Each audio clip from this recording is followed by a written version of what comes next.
Hey guys, this is Charlotte, and you're watching Going In Raw. What's up, it's your girl Sasha Banks, the legit boss, and you're watching Going In Raw. You like that? What's up? This is the most must-see WWE superstar of all time and his lovely, gorgeous wife. Marie. And you are going in SmackDown Live. This is the glorious one, Bobby Roode, and you're watching Going In Raw. Hey, friendo, Steve here. And Larson. And welcome back to Going In Raw, the only pro wrestling podcast you need to be listening to right here at youtube.com/Steve and Larson. And available wherever fine podcasts are in the audio realm, such as the Apple iOS podcast and, of course, CastBox. If you want to support Going In Raw, if you want a really free and easy way to do it, download the CastBox app. It's free on iOS and Android. Go to Going In Raw and then subscribe to the show. Yes. And then if you want to, even leave a comment. But subscribing to the show actually does help us. Oh, yeah. It boosts the exposure to the show and all that kind of stuff. Yeah, we're on Patreon, too. There's a link below you if you're watching it on YouTube. Tells you where to go. Yeah. To the Patreon. Yeah. We're joined by just jumped up a bunch. 30 people. About 30 friendos here watching this stream. They get a pre and post show exclusive. Yeah. It only takes $5 a month. Yesterday, in the post show exclusive to patrons, Sergio C won a Chat trivia. He won chat trivia for the week, and I do a drawing live. It's $5 a month, and you get to possibly win a chat trivia prize. Look, this is a drawing of, I just draw whatever they suggest. Dustin Diamond Dallas Page. There's Screech, but Diamond Dallas Page. There he is. I drew. He's not doing the bang, but otherwise. No, I forgot to do that. I draw it straight to ink, so I don't pencil first. Yeah, there's no redos. I really need to start doing that. I should bring all my art supplies.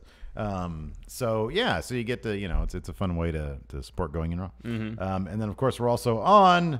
We've got our own merch store now. Yeah. FriendoMarket.com. Woo! We're selling some shit. Got some prints. I'm actually got 2 of those prints. We've only actually sold 2 of the prints. That's sort of the underrated item. Nobody buys those, but we did sell 2 of them. They're both going out today. Cool. Which one sold?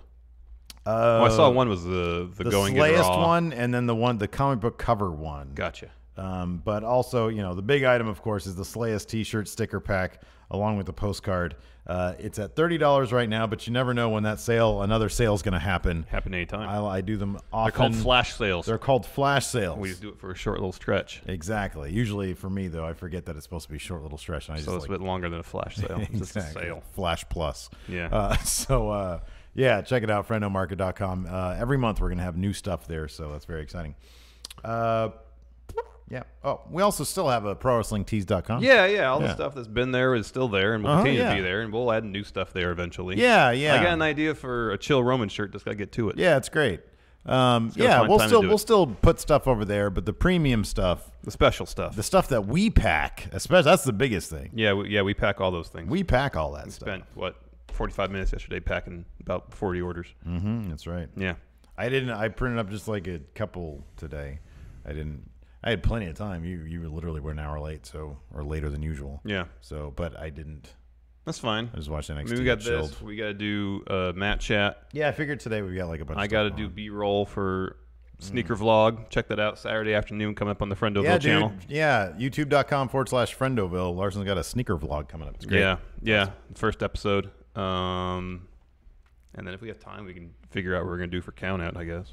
Oh, yeah, we should probably do that, too. Because So we can just shoot it tomorrow. directly tomorrow. Yeah. Oh, my goodness. I got to take my car and get serviced at 3 o'clock tomorrow. So much But I content. can postpone that. It's So not a much huge content. deal. What service are you going to... That's boring stuff. Anyway, let's talk about wrestling. Well, before we start, there's we're going to send our condolences to the family of Virgil Flynn III. Yeah. Heard the news that he passed away yesterday. Yeah, so for those of you who don't know, you've probably heard us mention Virgil Flynn III Productions. It's where we shot the Friendo Road episode with the H title.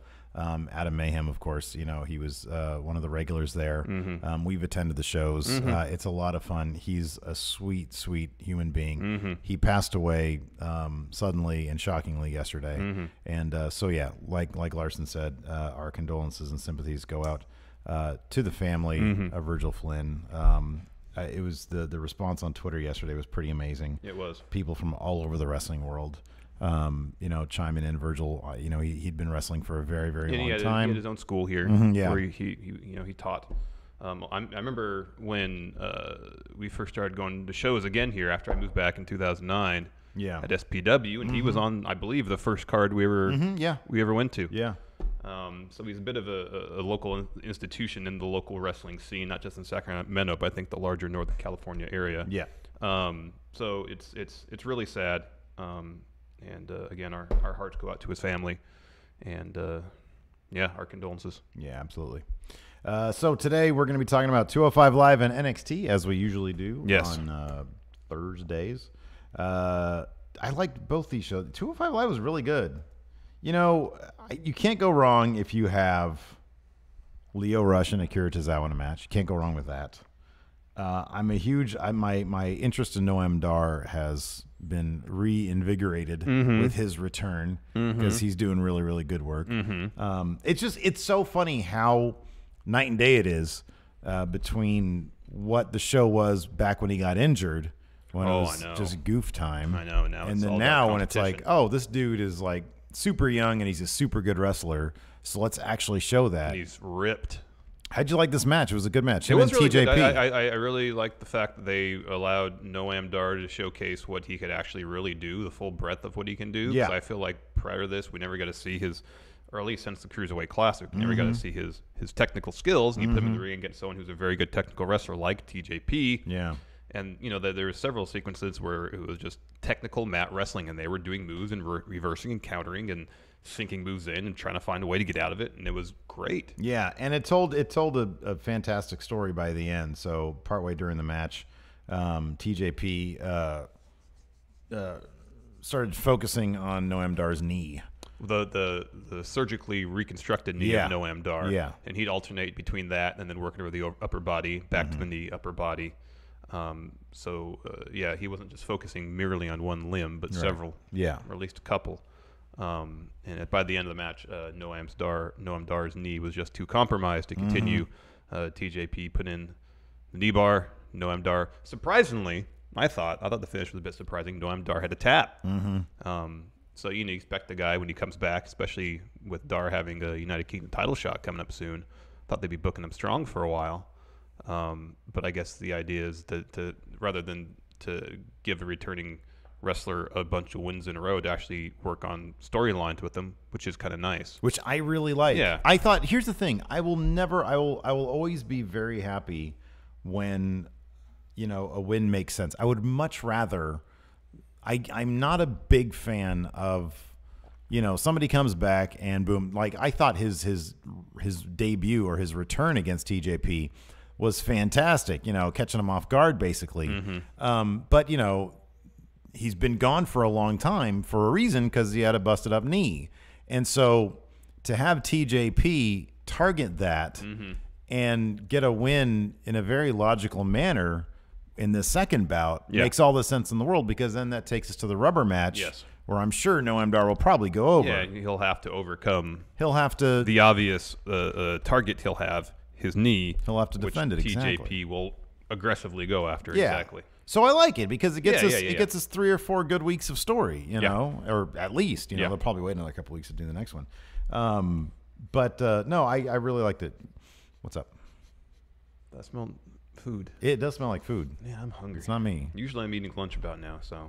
Oh. I'm running an hour late, and that means everything is shifted an hour later. Oh, we're going to do a 15-minute episode today. Yeah, we're going to run through this so I can go get me some. What are you going to get? I'm going to get me some teriyaki today. It's a gym day. I need some protein. Yeah, man. There you go. Some brown rice, some chicken teriyaki. Ooh. That sounds good to me. So you want to come with me? Yeah, maybe I'll go with you. Yeah. After that, we had Mustafa Ali Promo. I don't remember this. What was this? It was short. You just said he was he in the locker room? Yeah. Okay, maybe I do. Purple light behind him. Oh, I kind of remember that. I think he just said, he talked about besting Buddy Murphy, and he wants to go after the Cruiserweight title. He should. He should go after that. Heck yeah, man. Yeah. After that, we had not much of a match. The brain of 205 Live, Drew Gulak versus Danny Garcia in a matter of like 2 moves. Gulak sunk in the Gulak. Yeah, one of those moves damn near murdered Danny Garcia because that suplex was nasty. That dude jumped up high and came down at an angle. His head almost came off. That was amazing. Yeah, I know. And then he sank in that. I was like, what? Did Danny Garcia like fart next to Drew Gulak backstage or something? Drew was trying to get some that well-known, renowned prime rib backstage at catering. Right. And Danny Garcia not only took the last slice of prime rib, but then crop dusted on his way out. Yeah. The brain Drew was Gulak was like, what the hell? That Danny Garcia. Damn Danny Garcia. Dropped him square on his, not square on his head, but it looked like he was trying to. And then he sunk that thing so deep. Woo! That kid's neck was long by the end of that. Man, he grew another inch. Anyways, yeah, Drew Gulak won. And then he said, Cedric Alexander, I'm going to do the same thing to you because when you step to me, you will tap when out. you crop dust Drew Gulak and eat the last of the prime rib. You know, they make the 205 Live guys wait for the main roster guys to finish up. To eat. They have to but eat Danny first. Garcia, he's just like local enhancement talent. He doesn't care. He doesn't know about the protocol. No, man, he knows. He just shows up. He talks to probably Mark Carano or Mark Carano's underling. Yeah. Says, what do I do? Here's the locker room. Help yourself to some food starting at such and such time. Yeah. But he didn't know there's a process. Main roster, 205 Live, and then local enhancement guys. Yeah. Nope. Didn't know. No. Stepped right in front of that line Yeah. for the 205 Live guys can get that bit of prime rib, that last That bit last of prime. bit. It was especially succulent Tuesday night. It's been sitting in the juices. In the juices. In the juices. For a good 2 hours before the show even Yeah. starts. And so like the main roster guys just ate it up. Oh yeah, big time. There's hardly any left. Yeah. Yeah, man. And then, yesterday morning, Danny Garcia wakes up. My neck hurts. Yeah, but man, that prime rib was delicious. Prime rib was worth it. Yeah. All the juices. Next up, we had a Tony Nese Buddy Murphy interview. The Buddy Guys get interviewed. Yeah. We just called them that. Hey, can we make some Buddy Guy shirts? Oh, that's a good idea. The Buddy Guys. Have us doing really bad young buck poses. Right, exactly. Buddy Guys. Let's see here. So, yeah, it was the Buddy Guys interview. And they asked Buddy Murphy, why did you go off on Lucha House Party last week? He didn't really give a clear answer. He just should have. If he just said those noise makers are annoying, I thought that that's what he was gonna say. Good enough. But he just said they basically caught me at the wrong time, the wrong day, or something like that. Yeah, it's a very nebulous explanation. I don't really like people very much, and they got me on the wrong day. So I don't know, dude. If you don't like the, bzzz, I don't. Yeah, bzzz, yeah. I'm not even I imagine either. ringside, especially, is twice, if not three Like times. Lindsay rocks that thing like he's a freaking 3-year-old. It's like, okay, stop it. I'm trying to watch The Shield. Yeah, that's what I've been doing with Alabama lately because she'll be very loud while I'm trying to watch The Shield. Oh, okay. She doesn't have a noisemaker. Yeah, but I tell her to be quiet because I'm trying to watch The Adventures of Vic Mackey, and her shenanigans impede that. Yeah, she doesn't respect the fact that you're trying to watch The Adventures of Vic Mackey. When she's trying to watch Ryan's toy adventures on her little YouTube phone, I have to shut up. That kid, man. Anyways, next up we had Lio Rush versus Akira Tazawa. I can watch these guys fight every week. Character work was exceptional. Every damn week. Yeah. I know. I love Lio Rush, and he had a great... Did they run any of that tailored promo when he's getting the suit tailored? He did a great promo on his Twitter. Where he said he was going to make Akira Tazawa did you famous. see Akira Tazawa's response to that? No, I didn't. Something about shopping at Oshkosh. That's funny. That's good. But anyways, it was a really fun match. There was a really great sequence where they were doing the thing where they're coming off the ropes and they're like... It was like Crazy Taxi. Like they were just stopping and starting and it was great. And like flipping over each other and kicking at each other and like they made dodging it weird. They made a point of saying that or saying that Tazawa is starting to tap into a certain level of aggression that he may have lost since he was Cruiserweight champion, which I thought was a nice little story beat. Like Lio Rush has awoken something in him. Yeah. Which is pretty cool. It was really cool, but he still lost. Yeah, he still lost, but it's still a heck of a match. That finish was nasty too because he was standing. He was going to go for his finish, the Swanton, and Lio Rush jumps up and he like takes his legs out from under him while he's on the top rope. Akira Tazawa falls down, but his back of his head hits like the turnbuckle. The top turnbuckle, yeah. It looked real, like the crowd went, whoa! It looked really nasty, and Danilo goes down there and says, are you okay? You know, I always love when I see the ref go, oh my God, are you okay? Lio Rush goes up and he hits his, what does he call it? The final hour. Final hour. Because he's the man of the hour. Yeah, Tazawa's tweet surprised they let Lio Rush film promos at Oshkosh. That's funny. That's funny. So, yeah, Lio Rush goes over. They did an interview with him. Did they do an interview with him here? Or was it okay? Must have been afterward. Maybe it was in a .com. Maybe it was like a YouTube thing where they talked to him. And he said, I made him famous. Akira Tazawa, too bad for you. But Lio Rush, I'm the man of the hour. Wins. Wins. The conclusion of the show saw Drake Maverick backstage watching the aftermath of the main event. In walks Cedric Alexander. Cedric says, hey, I've been asking you who's my next challenger for the cruiserweight title. Drake Maverick says, well, next week we'll have number one contender a Fatal 4-Way match. Drew Gulak, Hideo Itami, TJP, Mustafa Ali. Who's your pick to win that? Oh, Drew Gulak. He cut a promo saying that I'm going to do this. It's totally Drew Gulak. He's going to break somebody's neck out there. Well, it's not Hideo Itami. No, we just had that. It's kind of boring. Seems a little early for TJP. Yeah, TJP's still on the thing with Noam Dar anyways. That's going to keep on going. Yeah, probably Drew. Mustafa Ali has been over and over again. I think we're going to get probably Mustafa Ali versus Buddy Murphy. Wasn't he talking about that in his promo this week? Well, they already had their 3 matches, and he won 2 out of 3, so... Yeah, but if he's still talking about Buddy Murphy and Tony Nese are doing the thing with Lucha House Party. Yeah. They're in that scene now. Well, Ali needs to move on. Maybe Mustafa Ali. Have we had like a true Mustafa Ali Hideo Itami thing? No, I haven't had that yet. That'd be fun. We'll get them. We'll get them. I can't wait for Mustafa Ali versus Lio Rush.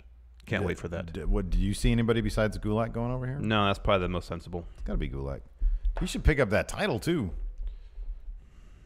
It's probably not going to happen. No. His stock has kind of dropped a little bit because he's been hanging out. Only because he's been hanging out with a couple of lumps. Yeah.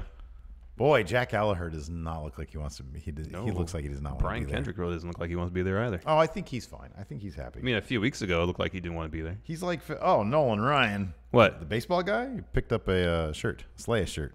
Well, it'd be cool if he did. Yeah, right. He once threw like 200 pitches in a game, 170 something. He's gonna be rocking the Slayer shirt now, man. Yeah. Ooh. They just don't do that anymore. Usually, if you get to 100 pitches, you're out of there. Yeah. Because isn't like Brian Kendrick 50 years old or something like that? I think he'd be super happy to be there. Oh, maybe. Jack looks like he does not. He just looks like I'd rather be in Manchester. Maybe he wants to be part of the United Kingdom division. Because he had a great match during the UK tournament. Who wouldn't be? Man, I need to go back to England. I'm going to Scotland next year. That should be fun. Mm-hmm. Anyways, NXT. Let's talk about NXT. All right. Let's talk about Lacey Evans and how much she's improved leaps and bounds seemingly over the last 4 months. I really get the idea. Okay, so here's the thing. The women's division in NXT is stacked. Super stacked. Yeah. Nikki Cross is going after SummerSlam. She's heading there. I mean, I feel like it was so stacked that maybe it's partially because she maybe was still on her honeymoon, but they announced Bianca Belair to take part in the main event and then said that she wasn't medically cleared. Yeah. Which, I mean, I don't necessarily buy that excuse. It could be wrong. Saying I think it's just story. Yeah. Because she's on her honeymoon, like you said. Yeah. Yeah. But even without Bianca Belair, it's still stacked. It's stacked. Dude, how do you have Candice LeRae, Kairi Sane, like I said, Nikki Cross is gone, so forget about her. But look at the 3. Kairi Sane, Candice LeRae, Shayna Baszler. And you have Lacey Evans, who's improved a ton. Bianca Belair, Dakota Kai, who's getting a lot of TV time and is really good in the ring. I mean, that right there. And then you got Deonna Purrazzo coming, Io Shirai. Yeah. Who else did they sign? Did they sign someone else? Oh, the Casey. I think they have high hopes. Catanzaro, the Ninja Warrior. Yeah, her. So there's no mid card title, so it's stacked. Mm-hmm. It is so stacked. Mm-hmm. So who's gonna go? There's got to be three women going to main. Mm-hmm. I will almost guarantee that. Maybe that'll be kind of an impetus for a tag title because at that point, 3 more in the women's division. Yeah. That's a lot. And you've got some perfect tag teams in the way. You already have the Iconics. You got the Iconics. You got Sarah Logan and Liv Morgan. Yeah. And all you can. You got Mandy Rose and Sonya Deville. Yeah, it'd be cool. Naomi and Lana could be a tag team. Charlotte and Becky Lynch. Yeah, they could be. Sasha and Bailey. I love you. I love you. Oh, someone sent us a transcript for that. Did you notice? Yeah, we got to read it. Let's save that for somebody. Friday. Y'all need to start. Show. Yes, okay. You need to start transcribing Undisputed Era promos. Oh yeah, that's what I want to read. Oh, the best part was Bobby Fish saying he couldn't do the hand sign because he was holding the trophy. I know. And then someone told me there was a smudge on it. Yeah, that was great. No, the greatest part is when Adam Cole said, "Hey, you guys want to hear a joke? Ricochet." And then he said, Kyle O'Reilly was like, "Yeah, who says that? I shoulda, coulda, woulda." And Adam Cole says, "I don't because I don't speak loser." Adam Cole's the best thing ever, man. He really is. He's the flipping best. Anyways, we're not there yet. We're not there yet. No, we start the show. Dakota Kai versus Lacey Evans. But my point is this. What? Okay, so who are the Nikki Cross and two more? Two more are going to Maine, man. And I think one of them is going to be Lacey Evans. Yeah, it could be. I feel like she's going to bypass the whole title thing. Yeah, I don't feel like she's going to be entering into the title picture anytime soon because, granted, that's not exact, but there's too much crossover between her and Shayna Baszler. Yeah.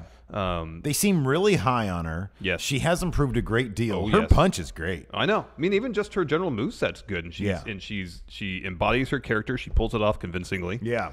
I mean, she seems like she's ready for Maine. I don't speak loser. Oh, man. Anyways, yeah, this was a fun match. Before the match kicked off, Lacey Evans started doing some mocking kicks towards Dakota Kai. Yeah, for the leader of Team Kick. I don't know. I kind of hope that Dakota Kai just sticks around NXT and just loses all the time. No, you don't like her. It's okay. So it's not that I don't like her. You don't like her creative. I understand that. Her creative has been terrible. Because actually, I think she's a fantastic wrestler. Oh, she's great. I think she's a really good wrestler. And I love her freaking kicks, man. They are really good. Yeah. But, like, her character is so hapless. And I kind of just want to see somebody be hapless a lot. I think because she always has, like, a positive attitude. Yeah, I guess the idea is, I would hope, is that she's hapless, finds a way to overcome her haplessness. But she hasn't. She lost against Bianca. She beat Santana on. Garrett, but then who's not even in NXT. She overcame her fear of Shayna Baszler somewhat enough to challenge her or take her on in a match. Yeah. Regardless if she got her butt kicked. Yeah. She stepped up to the bully. Yeah. So that's the first step. Local enhancement talent does that all the time, though. They fight people all the time and they get their butts kicked. Yeah, but that's not. But they don't have a storyline that leads up to wins and losses, man. It's all wins and losses. It's all long-term storytelling. It's all I hope wins and losses. Dakota Kai could go to Maine. Yeah, I mean she's polished. She's super yeah, polished. I don't know if they. Dude, she's the Ty Dillinger, but she's actually good. Like she's the Ty Dillinger of NXT right now. She's not going to get the title. They could easily write a story for her that leads to that, but they're not going to because there's way too many other people. She's Ty Dillinger. She's going to get called up because she's super polished. And, I mean, I think her ceiling is high because she's a really good wrestler. She has a lot of charisma. But the way they've written her in NXT. Yeah, no, it's the potential is there to kind of make her, and it's not a fair comparison, make her kind of a new Bayley. Yeah. In terms of, like I said, it's not necessarily a fair comparison because I don't. The level of innocence that was involved in Bayley's character in NXT, I don't think it's necessarily there with Dakota Kai. Well, you're not speaking like literally. You're no. Yeah. In terms of the underdog storyline, I think the potential is there for that. There's a slot there that isn't taken right now for that. Yes. But I don't think that's gonna. There's way too many people at the top, and she's so not there. I could see her just going to Maine. She's really polished. Because the way they booked her, it just doesn't. It's just too stacked for what they've done with her character. Like they could have written her in a different spot. I guess I was hoping, they'd use the storyline with Baszler as a jumping off point for that kind of underdog story. Leading up to something because she gets a great reaction from Full Sail. She is really polished. If there was somebody else. But then I don't really foresee Candice LeRae getting that title anytime soon. That I don't know about. It all depends on who goes to Maine. Because Kairi Sane's not going to beat Shayna Baszler. By the way, she won the main event last night. Kairi Sane can get moved up the main if she loses to Baszler. Oh, she could. She's ready. She's totally ready. She was ready the moment she signed with WWE. She's like super ready. I think Candice might be the one to take it off of Shayna. I really do. I could see that. She's next in line after Kairi Sane, and Kairi Sane's going to lose. Okay. No, I can't. I'm not free to speak about it. Yeah. Because it involves stuff that happened at tapings. Oh, crap. Okay. So I'm not free to speak about it. Okay. No spoilers here. No. All right. That's why I said no spoilers. All right. So moving on. And it doesn't necessarily poo-poo your idea. Mm-hmm. That's all I'll say. Okay, cool. Moving on. I'll talk to you when the camera's on. Obviously. Ricochet interview backstage. Oh yeah, that's what you're saying. He was this close to winning the North American title. Mm-hmm. He said, "You're looking at the next man who's going to be North American champion." Boom. Yeah. It's great. No, I'm totally against it. Anybody who's against Undisputed Era, I'm against them. Oh. Yeah, dude. Even Ricochet. Sorry. Even Ricochet. That's the ultimate test because I love Ricochet. Oh, he's the best. Yeah. And I'm sorry. Look, you know what? Aleister Black is like my spirit animal. If he went up against Undisputed Era. He has. Well, yeah, but for reals. Like for the title. You know, oh, okay. Like a real thing. Yeah. If that happens, sorry. I want Adam Cole to go over. Yeah. Yeah. I want Adam Cole and Undisputed Era to win all the belts. Exactly. Because that's simply what? Undisputed. Undisputed. That's not a promise. It's undisputed. It's undisputed. Next up, we had a really ill-lit Street Profits video. Well, they're just outside. They need to do this at like approaching the magic hour, like later. Yeah. On. They went out like dead of noon. Like when is the sun like the highest? Well, here's the thing too. I don't know if you noticed this, but look like there's some sort of canopy over the basketball court. Maybe, yeah. I thought it was just like excessive trees or something. No, nearby. It was blue. Yeah, but it was blue, but not sky blue. Yeah, the color timing was all weird. Like they were exposing for like the neighborhood. Yeah. Not the basketball court. I kind of feel like they need a slightly stronger premises for these videos too. I feel like it's just half of what they said I couldn't hear. Yeah, I know. They're mumbling. Neither of them are particularly good at basketball. That was obvious. Like I could tell what's his face, the fact that Montez was the dude is freakishly athletic. He could obviously jump up and like slam it in. And he was doing the pull-ups and thing. That's great. It's very athletic. But like when you see them actually playing basketball against each other, it was like you and me out there. Mm-hmm. Like they did not seem that impressive. Like, did you see their layups? They were terrible. Yeah. I also know what we as the audience is supposed to gather from this, other than they were kind of talking crap about the mighty in between jump shots. And they referred to him as TM61. Yeah, it seemed like when was this filmed? It seemed like something that was shot like probably before the Dusty Classic. Right. And Montez is off on his honeymoon or whatever. Yeah. So and then he had like a mouth injury of some sort. Didn't make a ton of sense. It definitely seemed like it kind of seemed like recycled footage. It did. So I kind of remember them doing something similar. Here's months back, didn't they? Ages ago, when their little Snapchat, which even that's super outdated now. Yeah, the little the Snapchat thing. Nobody uses that anymore because they changed it all. It's got to be their Instagram story. Yeah, right. So like, I used to be excited about it. Now they show up and I'm like, oh really? Like, what is this? Did I get an old episode or something? So yeah, I don't know. You have Undisputed Era, and I know Mustache Mountain, they're probably not in the actual tag division. They're headed to the UK division, or that's where they're going to be. But you got War Machine. You got the Mighty, who are, I know they don't book them right, but they're a really good tag team. Oh, yeah, they're great. They're really good. I'm trying to think, are there any other tag teams coming in? I don't think so. And then who else is there that we love? Well, Heavy Machinery is crap.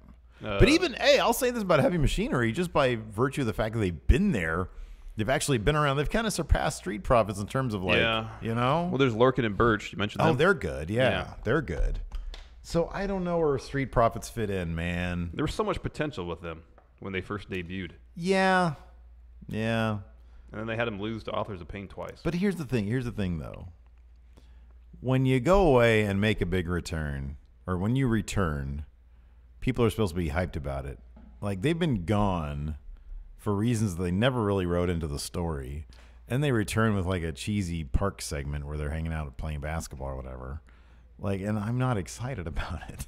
You know what I mean? Especially when it seems like it's just old footage. Yeah, I know. It's so bad. It's so bad. Talk about this next segment. This cracked me up. Oh, this was so great. So EC3 is walking through the lobby of Full Sail Live, it looked like.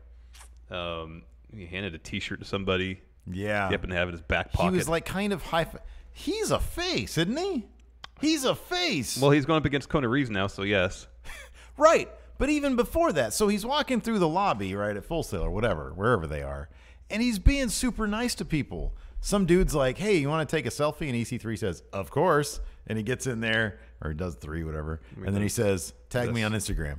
And then he goes up to the next guy, and the guy said something about a face. What did he say? I couldn't hear. Yeah. And he gave him a shirt. And he said, oh, that's the 1%. And he said, oh, look, it's my new shirt. You can have it. I don't need your money. I'm rich. Yeah. And he walks off. He's being super nice to people. Yeah. And so I think he's like a good guy. Kind of. Super coked out, though. Yeah. That's what his character. It seems like it. Because he's like sweaty. Super sweaty. Yeah. Super energetic. So anyways, he talking to himself. Yeah. He walks up, and there's Kona Reeves. Yeah. And Kona Reeves like, oh, that's a nice suit. You get custom made? Yeah, it's nice. It's not the finest. Yeah. Dude bought that coat off the rack. And then he says, oh, wow, what a great watch. It keeps time, yeah, for sure. Yeah, but it's not the finest. Again, like Sears clearance, you know. And so EC3, and then he talked about, I think, the sunglasses or something like that. I forget what it was. Oh, that's what EC3 said about Kona Reeves. Yeah. It's about wearing your sunglasses inside. Yeah, and he rips him a new. It was great. Like he says, I'll chew you up, spit you out, and then yeah. feed you my cats or something like that. Something weird. And then he was like, hey, you want to fight? We can fight. And Kona Reeves is like, I don't know. He's like, get out of my space. Get out of my personal space right now. EC3's all, let's fight. Come on, let's fight. Let's fight. Yeah. Let's fight. And he's like, get out of my space. Get out of my personal. Get out of my face and get out of my space. And then EC3 walks up, and Kona Reeves says, we could have been the finest friends. I'll fight you though. It was so weird. It was great. Oh, it was fantastic, man. Because I'm pretty sure Kona Reeves is supposed to be on some sort of drugs himself. I can't figure it out. Well, he definitely seems like some 80s movie villain. Yeah, exactly. That should be doing this all the time. Exactly, yeah. Rubbing his gums. Oh, it's great, though. Is this going to be a takeover match?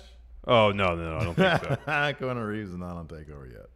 No, he's not quite to that level. What did EC3 say? I'm gonna chew you up, spit you out, and feed you to something.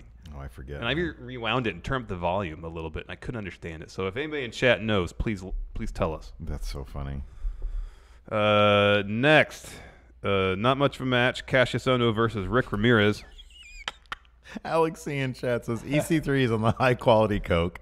Kona Reeves on the low quality type that eats your septum. That's funny. Cassius Ohno versus Rick Ramirez. It was just one roaring elbow and a pin, pretty much. It was not even a match. Poor Rick. Isn't Rick Ramirez the name of that serial killer?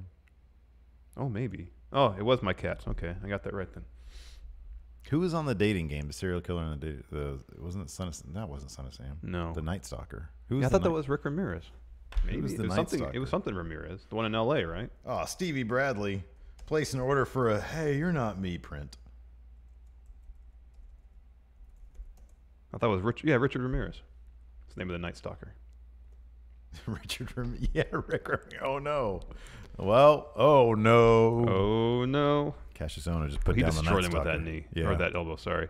Next, Undisputed Era promo. Can we just get like an hour of them talking? On the playground set. Seriously, I would love it. Their chemistry is exceptional. Yeah. So Adam Cole. So does it look like Adam Cole versus Ricochet? Yeah, that's what I called like a month ago. Okay, cool. But did that confirm through the tapings or just this or what? No, I thought that a month ago during their not their tag match. Just based on their interactions previously. No. Yeah. Well, Ricochet's made reference to the North American. Yeah. But this makes the most sense. Yeah, it does. Okay, cool. Right on. Ooh, that'd be good. Oh, this would be great. That'd be really good. Match of the night potential right there. Maybe. Anyways, we went over what they said already. This is great. Yeah. Watch it again. Watch it 5 times. Watch it 5 times. You'll find new things every time you watch it. Oh man, it's so great. Just little reactions, everything. Bobby Fish with his little trophy. The little asides they make under their breath. It's so good. And Bobby Fish always looks like he's on the precipice of having an actual line, and then he doesn't. Oh, I know. He just sort of grunts a little bit. He's like, can't do the sign. Can't do the sign. Trophy. Kyle O'Reilly told him the trophy was smudged. That was great. Next up, we had a really good-looking War Raiders video package. And they gave a little bit of motivation behind their name. We can raid wherever we want to. Well, they brought in the Viking stuff because I guess, you know, Sarah Logan. Yeah. She's into that. Yeah. I don't know if they're married yet. Her and Ray Rowe. I don't think they are. So they're engaged, I believe. So apparently he's, which makes sense, into the Viking stuff as well. So they're kind of using that influence for their characters. Works. They look like they could. And then he talked about his motorcycle accident. Yeah. Which Vikings don't really destroyed his arm, apparently. Yeah. I showed that X-ray where they had to put a bunch of screws and stuff in it. Lots of great footage from ICW in progress. The two places that WWE is actually friendly with. Has good relationships with. Yeah. Next up, what did you think about this Velveteen Dream promo? A bit much. Oh, I loved it. I mean, it was cheesy and it was funny. Yeah. I don't know. I like him when he's more grounded, though. Oh, no. Because it seems more genuine. This is going back to his roots. No, I understand. This is how they introduced him. I understand that. So cheesy. Yeah. I'm like, why not? Like, would I prefer? Chicago. Would I prefer? Yeah, imagination. Because the funny thing is, like, the words that they chose. Here's the thing. Go ahead. When he comes out and delivers promos to the crowd or even backstage, he's serious. Yeah. And this, he was smiling the entire time. This was so goofy. Yeah. Yeah. I'm fine with it though, because it's like here's the thing. Enjoy it while you can, because they're not going to be doing this kind of thing with him for very much longer. He's either going to go to Maine soon, which we've been hearing about endlessly, seemingly, or they'll just decide to take a more serious tact with him. In any I'm not event, saying they need to go serious with him by any stretch of the imagination. well, they'll up the production value, because this was green screen. Oh gosh, this was so, and like poorly green screen. There was like all sorts of jumping pixels on his head because I don't know why. Bad king. Yeah, exactly. So yeah, no, this was hilariously bad, and it was very long. So I don't know. I loved it. I thought it was great. After that, we had main event. Yeah. Shayna Baszler came out before the match started to join the commentary team. She had a couple good lines. Yeah, she was fine. I like Shayna Baszler. Yeah. I mean, I don't know. I don't think that's like her strongest suit. No, but she knows her character and does a decent enough job. Yeah, I like that. She had that one line. What'd she say? They're all bodies. They could all be tapped out. Yeah. Something like that. Yeah. I thought that was cool. Yeah, that was good. That was a good line. Hell of a match. Does too. Candice LeRae have the best springboard moonsault in the business? Oh, it's so smooth. Yeah. It's butter, dude. It is fantastic. so smooth. And she gets such hyped on it, too. I know. Like, that's exactly what I thought when she did that. I was like, man, this is the second time I've seen this. It's so smooth. It's fantastic. So she hits one of those on Nikki Cross. There's a lot of stuff that happened in the match. Candice LeRae hit a suicide dive. There was stuff on the outside of the ring. It was great. Hold on a second. I'm sorry. Did we mention that Lacey Evans beat Dakota Kai? No. The first match? No. Lacey Evans won. Lacey Evans won, by the way. The woman's right. Yeah. I like when Lacey Evans hits that. She shakes her hand. Yeah, I know. It's takes rad. a lot out of her. She does. Her punches are the best. There was that one sequence where she had like Dakota Kai's leg, I guess, or something like that, and then she like gut punched her. Yeah. And then she like punched her. It was cool. Candice LeRae hits one of her moonsaults on Kairi Sane. Nikki Cross pulls her off the pin and just pulls her out by her hair straight into a draping, swinging neck breaker off the apron. That was brutal. Ow. That was awesome. And again, later on for the finish, Candice hits a moonsault on Nikki Cross, and then Kairi Sane breaks it up with an insane elbow. It literally, the way they framed it, she just like fell into the frame from the top. Yeah, it was great. And then she pins Candice for the win. Yeah, so Kairi Sane will be facing Shayna Baszler. Yep. For that title. So good stuff. It was a good episode. It was. Lots of good little things going on. And that main event was awesome. Yeah. Let's answer some questions. What do you say? I say okay. All right. Nemo, would you rather be on 205 Live, the mid-card on SmackDown, or a tag team on Raw? Well, the mid-card on SmackDown is basically non-existent. So that would not be my first choice. Yeah, weren't we looking for mid-card faces on SmackDown? Well, then if you're a mid-card face, then... You're like a shoo-in for a U.S. title feud, maybe. Yeah, exactly. Tag team on Raw. Well, there's not a whole lot of depth there, so there's an opportunity to stand out. Yeah, you'd be a comedy act. Whereas the depth on 205 Live is actually really good. All right, mid-card on Raw. Or SmackDown. Mid-card on SmackDown. Mid-card on SmackDown for sure. Alex Foster, is it possible that someone like Kona Reeves could be like Elias, someone who we see nothing in until he gets to the main roster and starts killing it? No, we saw a lot of Elias in NXT, and you were high on him even back then. I was super huge on Elias, and I was very I was surprised because I just didn't figure that would be the case, that, you know, they wanted him for a short NXT run because they felt he was good for Maine. Yeah. But no, I don't. Steve doesn't see that in Kona Reeves. Kona Reeves lost some time in developmental, in Steve's estimation. Yeah. I think I agree with you. Yeah. All-in champ Jose GGR would rather be the best NXT champion ever but fail on the main roster, become WWE champion but never main event a pay-per-view, or never be a champion on main but main event one of the big four once a year. Wait. So I'd rather be a great NXT champion but not go anywhere in main, be WWE champion but never main event a pay-per-view, or never be a champion on main but main event one of the top 4 pay-per-views. I don't know if you could be WWE champion and somehow never main event. I mean, AJ Styles is kind of doing that now. If they had never, if they had never done like if you're WWE champion, if AJ dropped it to Nakamura, Nakamura would be that. If he had dropped it to Nakamura during their feud, and Nakamura got that title after they started doing the split brand pay-per-views, I'm sorry, the combined brand pay-per-views, that would be him. I mean, if you have an option to main event WrestleMania but never win another title, you can main event WrestleMania, right? So the third scenario there is, for example, you main event SummerSlam or Rumble or Survivor Series or Mania, but you never win a championship, which I would think would be exceptionally hard to do without being a champion at some point. I would think the second option, WWE champion but never main event a pay-per-view. Because here's the thing about that is that, like, SmackDown is stacked right now. So I wouldn't mind being in that company, you know? And on top of that, everybody in the WWE universe, the Twitterverse or whatever, is complaining about the fact that WWE Championship is never main eventing. Yeah. And so you would at least be on the side of everybody. Yeah, I guess so. So I would say that. Nonstop player, who's someone on 205 Live that would thrive in New Japan's junior division? Let's take Lio Rush out of there, because every answer about who's the best on 205 Live would be Lio Rush. But God, could you imagine Lio Rush in New Japan? Mustafa Ali, man. Oh yeah, that'd be good too. But Lio Rush. Yeah, Lio Rush would be good too. Man, Buddy so Murphy. Good. Ooh, Buddy Murphy's a good answer. Oh, great card. Ranch Dress and Wrestling.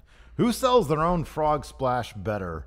Lio Rush or RVD? It would not surprise me if Lio Rush was a huge RVD fan. Yeah. Would not surprise me at all. There's so many parallels. I'm going to say RVD because he sold the effects on himself a little bit longer.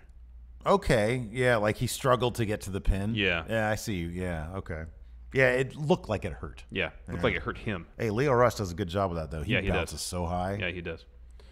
Chuck Sips, if he had to book Lesnar in a match against a cruiserweight under the condition that Lesnar was fully invested and willing to sell, who on 205 Live do you think could get the best match out of him? Cedric. Mustafa Ali. Yeah. Man, Cedric, when he's like selling, like, can you imagine Cedric selling against like a big beast like that? Ooh. Oh, I know. Mustafa would be great too, though.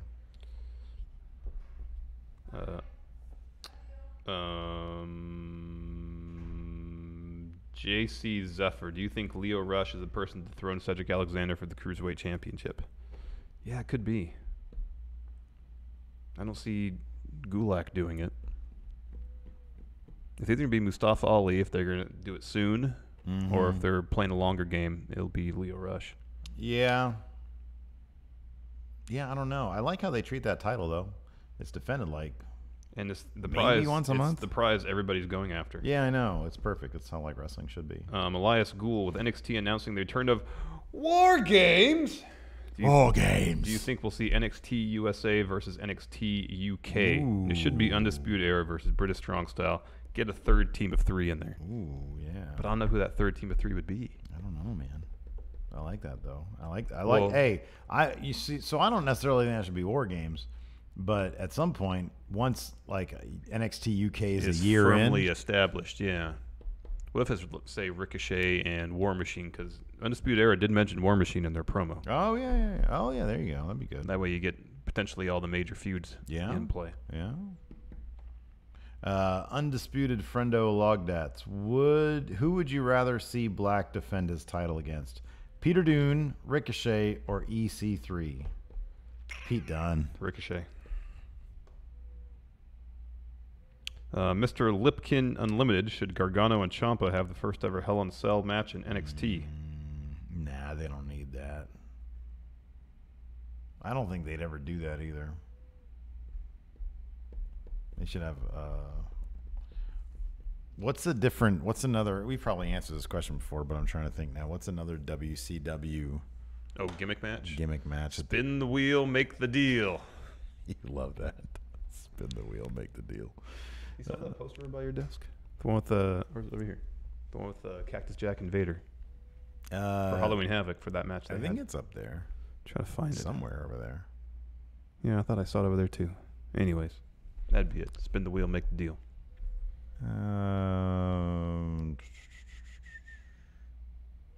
Six-sided sexagon. How would WWE be different if either Dean or Roman had turned heel against the Shield instead of Seth? Roman would be over now. Yeah, he would be. Leroy the heel Rollins. What's up, Stephen Larson? Will the Cruiserweight title be defended at SummerSlam? And who will Alexander defend the title against? I hope so. I don't think it's They should going at least to be. Give them a pay-per-view slot for the major 4 shows. They should. Look, even they if should. It's pre-show. Yes, I agree. I don't think it's gonna happen. Yeah, probably not. It's a bummer. Probably not. What was the last big pay-per-view? Mania. They had it was Ali versus Alexander in the pre-show. Yeah, that was the blow for a pretty big thing, though. No, I know. I don't know. If it's something like Cedric versus Leo Rush, though, it's too soon for that. But I'm just saying, if it's a major match that they can build up to, Cedric versus Mustafa. Yeah. Again. Look, I'd be down for any and all that.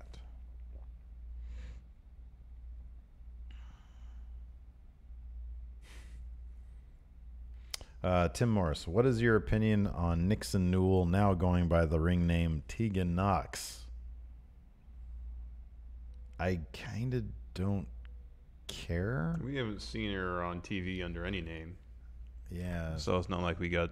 I mean, I know she's been wrestling under Nixon Newell for a while, so I know that. Yeah. But on NXT TV, we haven't really seen her.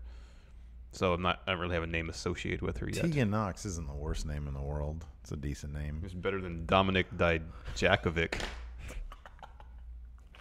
Oh, man. Why wasn't he on TV this week? Oh, I know.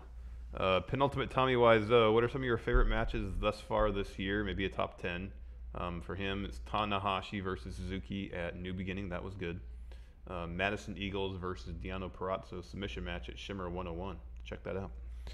Yeah. Gargano Almas, Philadelphia.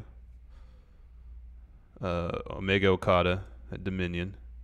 That Tanahashi Suzuki match was great. You need to watch that. Oh, yeah. From not the G1 one, from New Beginning. That was outstanding. Yeah. I have a running list that's probably behind. I dug that Jay White Okada match. Oh, that was good. That was good. Jay White's doing some fantastic character work these days. This is my chaos now. Oh, did you watch his post-match interview? I did, but I don't remember anything from it. Oh, okay. Here's some of the matches I have written down. Jericho versus Omega at Wrestle Kingdom. Cedric Alexander versus Mustafa Ali on 205 Live. Yes. Gargano Almas. Oh, Alexander Roderick Strong from the tournament. That was great. Golden Lovers versus the Young Bucks. Ospreay versus Skrull when Ospreay almost broke his neck. One of the Rollins versus Balor matches on Raw. Cedric versus Buddy Murphy. I need to watch this still. Apparently, Taking Time Bomb versus Ishimori in the final for Best of Super Juniors was outstanding. Yeah, I heard good things about that. And then Omega Okada. I agree. At Dominion. Apparently, the matches last night, night 4 of the G1, were off the charts. Ooh. Because he had I saw a gif or two of Omega and Goto going up into the stands at Kirk and Hall, and Omega doing a moonsault off something. Oh, man. Slamming Goto on the bleachers and stuff. Yeesh. And then it looked like Ishii destroyed Naito with an elbow. Oof. Like just dropped a huge elbow in his chest in the corner. That's rad. So maybe next time you package some stuff up, we can put that on. I know we're several days behind, but sounds good. Sounds like a good plan. All right, are we done with show? I guess so. Can we do lunch now? Sure. Right. We still have post show to do. Yeah, I know. We'll just make it really short. We'll do like a 3-minute post show. I'm joking. It's my fault. I'm joking, patrons. I'm joking. Anyways, yeah, so that's it for show. Thanks so much for tuning in. Hilton, hit that music. Here it comes. There it is. That's it for show. Thanks so much for tuning in, everybody. Leave your comments below. Tell your friends. Leave us comments, ratings, reviews. Really helps boost the profile of the show. Talk to you guys later. Goodbye.